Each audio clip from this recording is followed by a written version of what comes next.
just wanted to show 2 warm-ups that I just kind of got from Stuart. I've been doing them. I didn't quite understand exactly how to do them, but so here's one of them. I think it's a good stretch.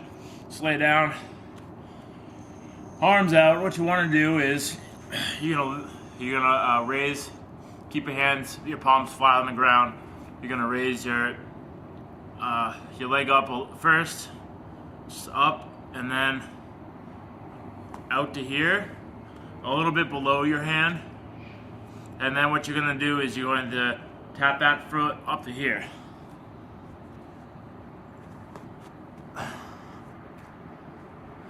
And then go to the next leg.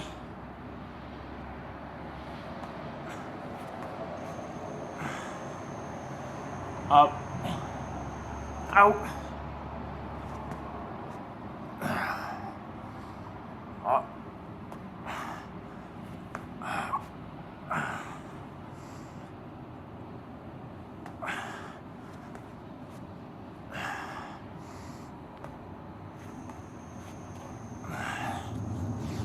If you do about 6 on each side, it's a pretty good stretch. And the other one is on your back. And he talked about, I'll just show you real quick. So it's just this.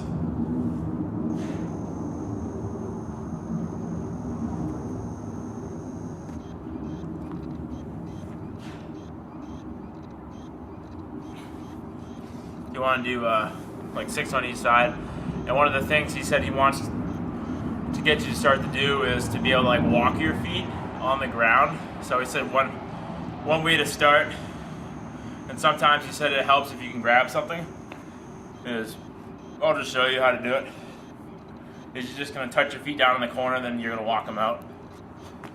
So put your feet back.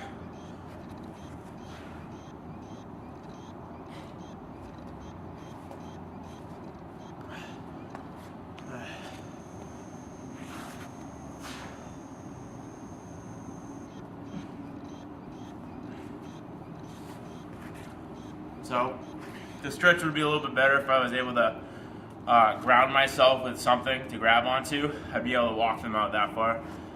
But yeah, those are just 2 pretty good stretches to add in every now and again.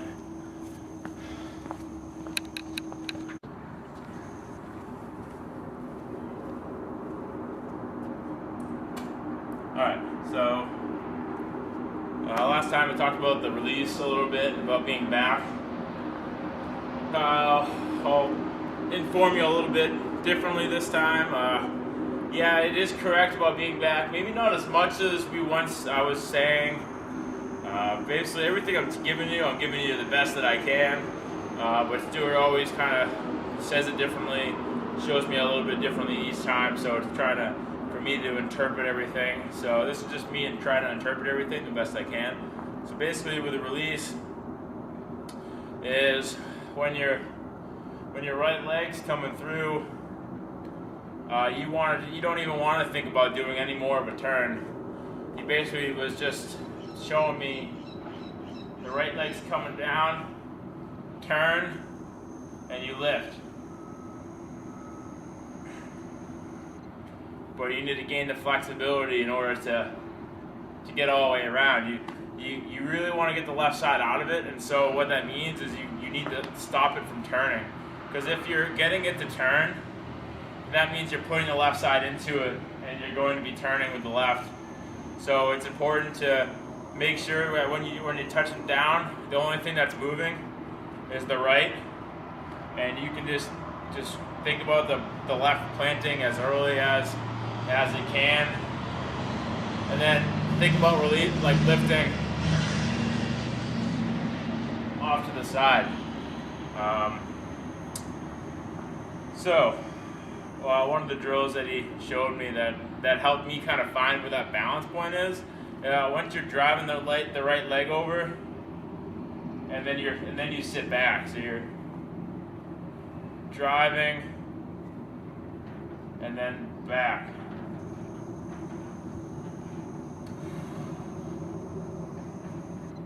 All right. So, one of the drills was using the left, just going back and forth between the left arm and the right arm, like this.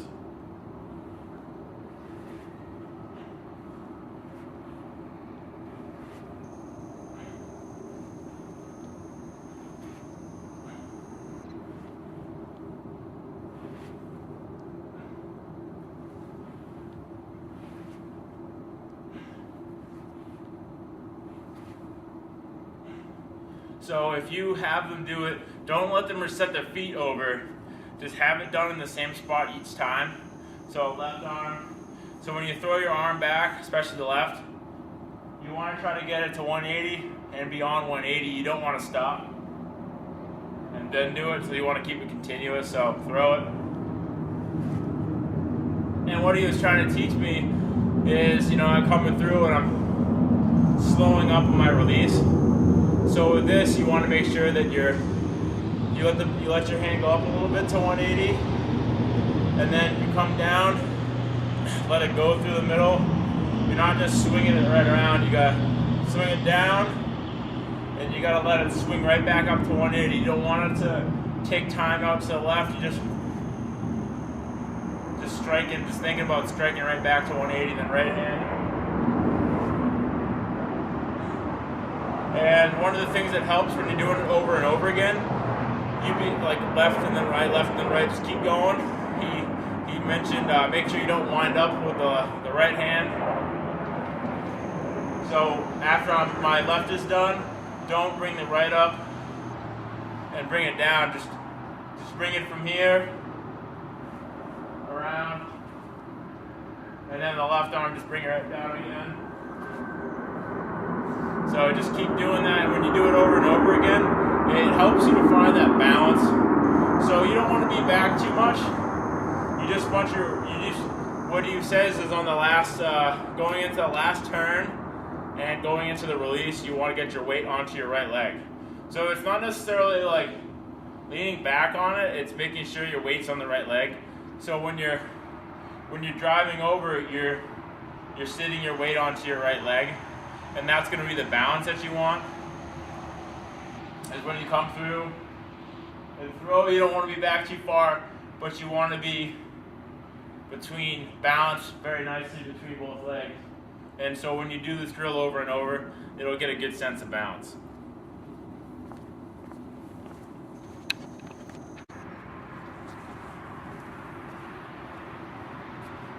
All right, so another drill that Stuart showed me to help with the drills is, you can do a turn just like this, a turn into the release. Sometimes I just start right here and I know where I'm going to drop to.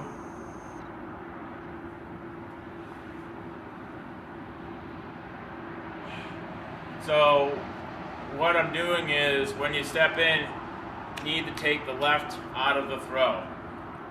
You're not pivoting with the left. It's all right. It's all coming down. You're going to be focusing on the drill, coming down on the heel, driving with the right toe, and then the hands are going to be right off the leg. And then when you get off to the side, you're going to lift. And as you're doing that, you want to do, your leg's going to be like planted this direction. So you're not going to be able to get much farther beyond this. But you're going to, try to rotate. You need to try to work on the flexibility. So I'll show you a couple times.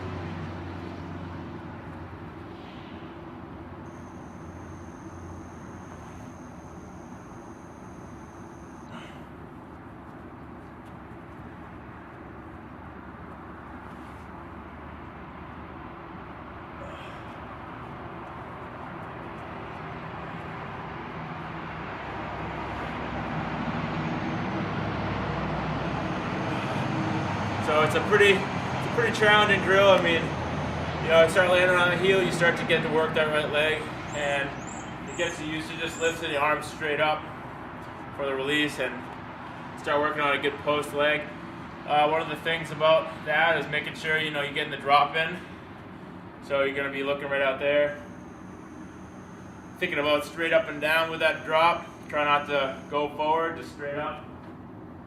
And trying to make sure you keep some knee bend. Because when you come through and release, your knees should still be kind of bent down in that position. But as the hammer is getting released, is when you'll rise up. So you're not going to be exploding into the hammer when you throw. You're going to be bent, release, and then you'll rise. Okay?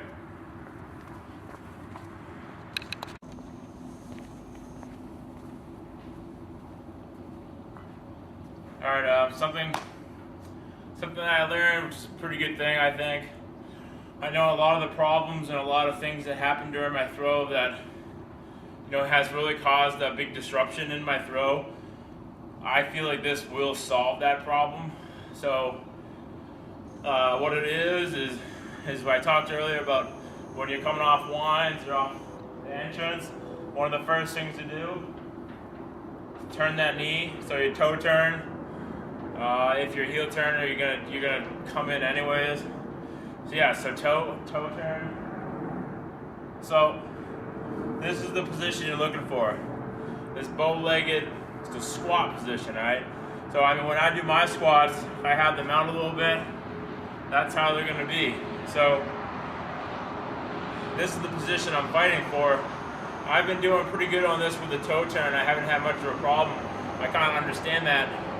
Then I finally just understood that he wanted me to, each time I stepped in to catch the ball, he wants me to open up the left leg again with a heel turn and do the same thing. So I'm getting myself into the squat position. So one of the things he tried to have me do was saying like a rhythm. So it's like a rhythm. Da, dump. So I think the da part was opening this left leg. Da, dump. Da, dump. Da, dump. So that da is going to be that long opening. It's not gonna open like that. It's going to be nice and gradual. Kind of try to fit in there smoothly. So I did it off the winds one of the other days, and it felt really good. So I felt it really important as I'm coming off the wind. As I'm catching a back of 180, open that. Open it soon. Don't wait for the ball to get down here. Once you open that, it puts a nice torsion in your chest, and it just brings the ball in nice and smooth. So just bring that in nice. So you want the leg to be facing about out to there. And then that's when you use your hand. Use your right side. You sweep the ball to the right and over the leg. So this is going to be like a post leg at this point. Once you get your legs open to this base, the open squat position, it's a post leg. You throw it by you right back to 180. And he did mention the other day that, I don't know if it just pertains to me, but I'm sure it's in a general sense. I was catching the ball a little too late. So I was coming in, the ball was kind of coming in at the same time as me. So one of the things he mentioned was make sure I'm trying to get off the ground about here. As the ball is getting to that post leg, try to think about coming off the ground. And so when I'm bringing it around, open it up, bringing it over. So that's kind of what he was thinking. Otherwise, I was kind of thinking about leaving the ground over here in this area. So think about leaving the ground once that ball gets off that knee. You come in a nice catch position. So each time, opening up that leg. Toe turn.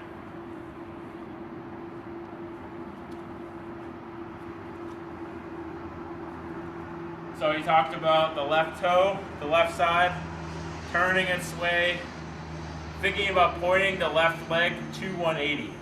So we're not going to be doing any of this rolling over crap, drinking it. I mean, you're going to be basically opening your legs up like that, but once the ball's going by, you want to start thinking,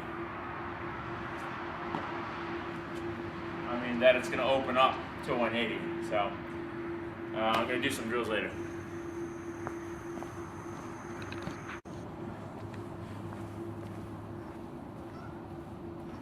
Alright, I'm going to try doing a couple drills with it, just kind of getting used to the feeling of it.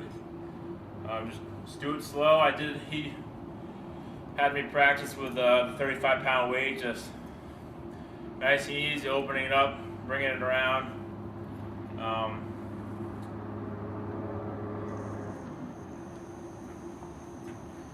Alright, I haven't practiced with this very much, but you can tell when he talks about it, is opening it up. This is your separation. So I think this is your separation that he's talking about, opening it up, and then you're setting the ball ahead of you.